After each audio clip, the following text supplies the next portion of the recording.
Hai everyone, kembali lagi di channelku. Dan dari video-video kemarin yang aku buat, banyak banget teman-teman yang tanya gimana caranya untuk kerja di Australia. Tapi banyak yang udah lebih dari umur 30 tahun, bahasa Inggrisnya terbatas, ada yang nggak S1 ataupun D3. Jadi sama sekali nggak bisa ikut working holiday visa.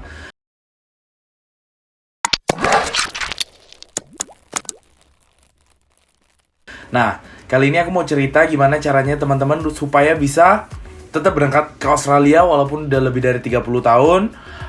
Mungkin gak S1, ini disesuaikan aja sama jenis-jenis visanya. Yang aku tahu sih ada 5 jenis visa yang kita bisa pakai. Ya, teman-teman lihat sendiri lah nanti pilih yang mana.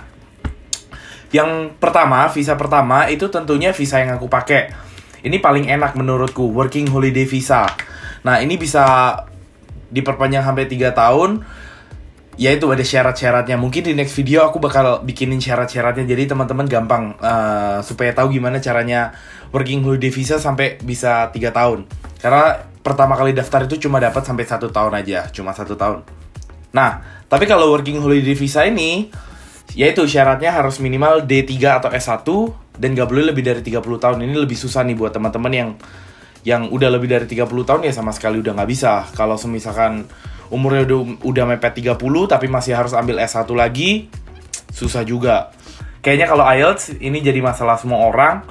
Ini kayaknya memang harus bisa karena kan kita tinggal di Australia. Kita maunya ke Australia, negara yang semua satu benua, satu negara ngomong pakai bahasa Inggris. Jadi otomatis kita memang harus bisa IELTS.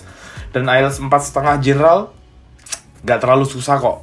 Belajar dari YouTube aja banyak banget teman-teman yang chat aku di DM IG, di Telegram, tanya IELTS-nya belajar dari mana, lesnya di mana. Kalau aku bilang sih ngambil di YouTube aja. Banyak banget resource yang free di YouTube. Pokoknya kita rajin aja belajarnya, kita pasti bisa deh.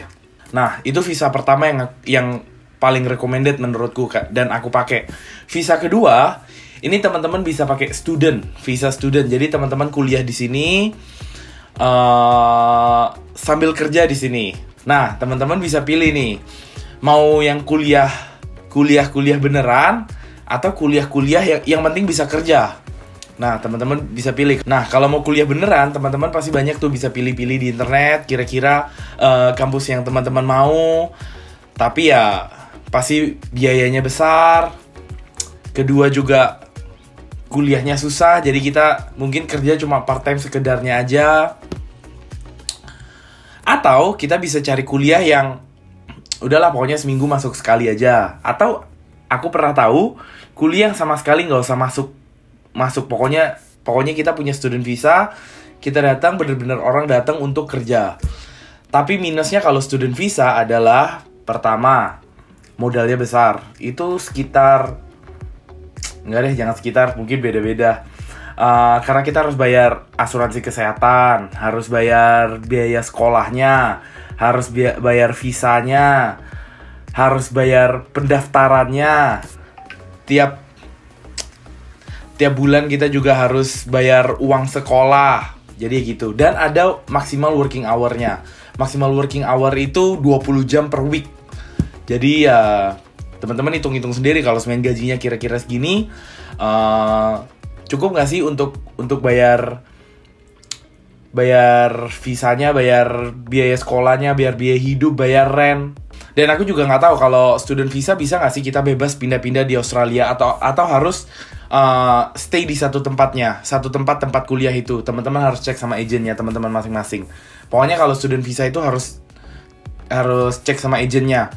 Caranya ya kita datang sebagai turis ke Australia, terus kita apply untuk student visa. Kita cari agent yang bisa bantu urus untuk student visa. Kebiasaan sih karena maksimum working hour-nya 20 jam, itu biasanya kita cari kerjaan yang cash. Jadi cash on hand. Tapi ya gitu, kalau cash on hand pasti gajinya kecil. Ya itulah teman-teman bisa pertimbangin sendiri. Karena banyak juga perusahaan-perusahaan yang nggak mau bayar kita cash on hand. Karena mereka kalau ketangkep bisa kena masalah, kena denda besar banget. Itu visa student. Visa ketiga, ini banyak banget yang teman-teman dari luar negeri, dari Filipina, dari Myanmar, dari Malaysia, dari Vietnam ini pakai banyak banget.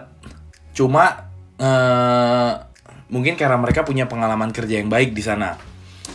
Visa ketiga ini sponsored visa, skilled visa. Jadi Australia ini ada beberapa sektor yang dia kekurangan pekerja. Jadi mereka bener-bener hire orang dari luar negeri untuk datang untuk kerjain kerjaan mereka itu. Contohnya kalau semihan di pabrik daging itu boner-bonernya, knife hand, trimmer itu biasanya ngambil skilled visa.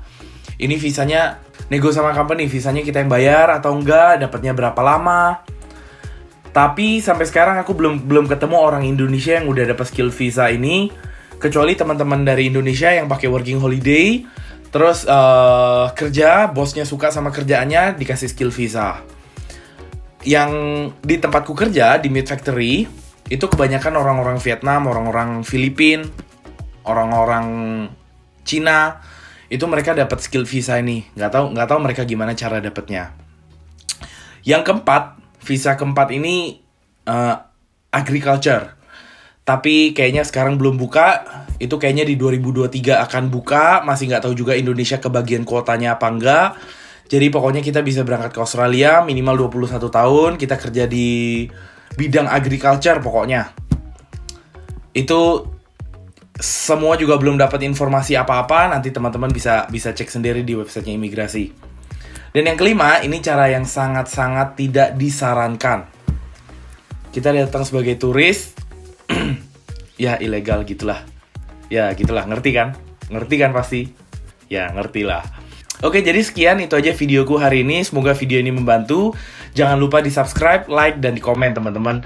Buat teman-teman yang mau tanya-tanya boleh chat ke IG aku @harveyguildy atau komen aja di YouTube ini. And see you in the next video.